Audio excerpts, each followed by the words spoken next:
রাধে রাধে।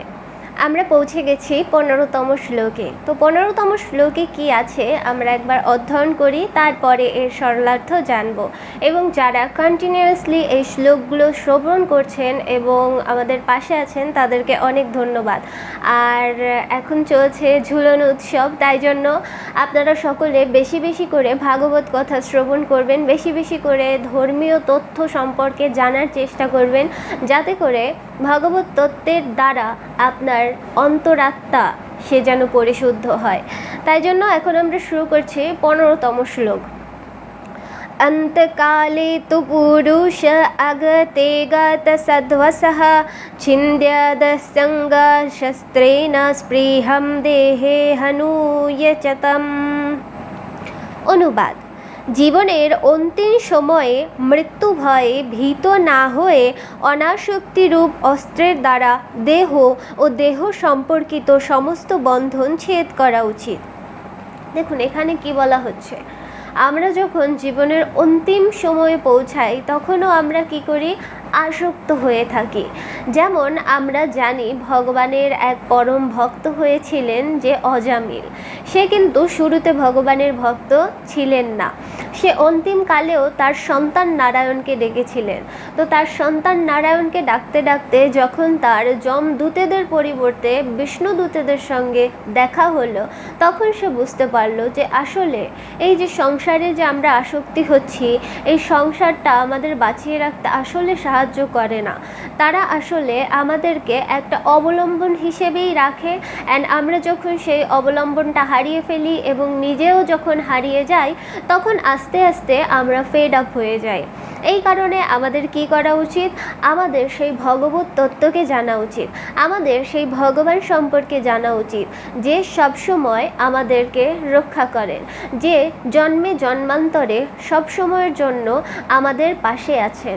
যে কোনো বিপদে, যে কোনো সমস্যায়, যে কোনো রকমের আপনি যাই অসুবিধায় পড়ুন না কেন, আপনি একমাত্র পাশে পাবেন ভগবানকে। এছাড়া আসলে এই পৃথিবীতে আপনি কাউকেই পাবেন না। তাই জন্য আমাদের কি করতে হবে, অন্তিম সময় অন্তত পক্ষে এই সংসারের থেকে অনাসক্ত হতে হবে। তারপরে কাকে আসক্ত হতে হবে, ভগবানের প্রতি আসক্ত হতে হবে। কারণ ভগবান ছাড়া জীবনে মরণে তুমি ছাড়া আর কোনো গতি নেই।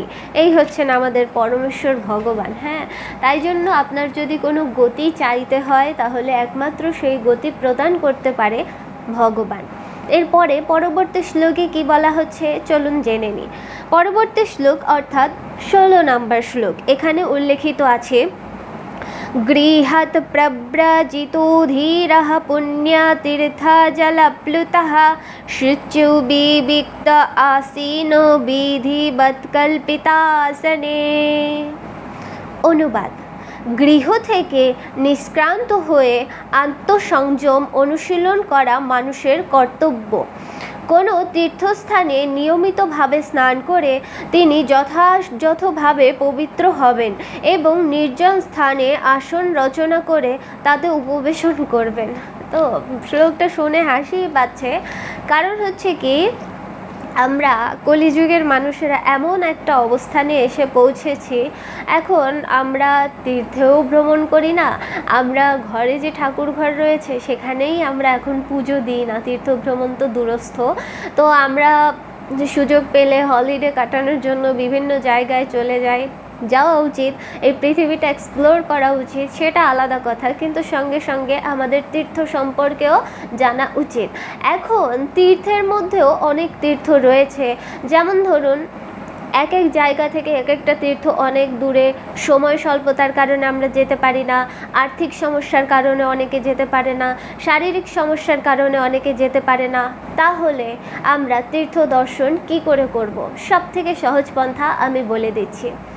অনেক তীর্থ রয়েছে, তার মধ্যে একটি তীর্থ রয়েছে যাকে বলা হয় জঙ্গম তীর্থ, অর্থাৎ যারা পুণ্যাত্মা, সাধু, সন্ত, বৈষ্ণব, পরম বৈষ্ণব, তারা হচ্ছে কি জঙ্গম তীর্থ।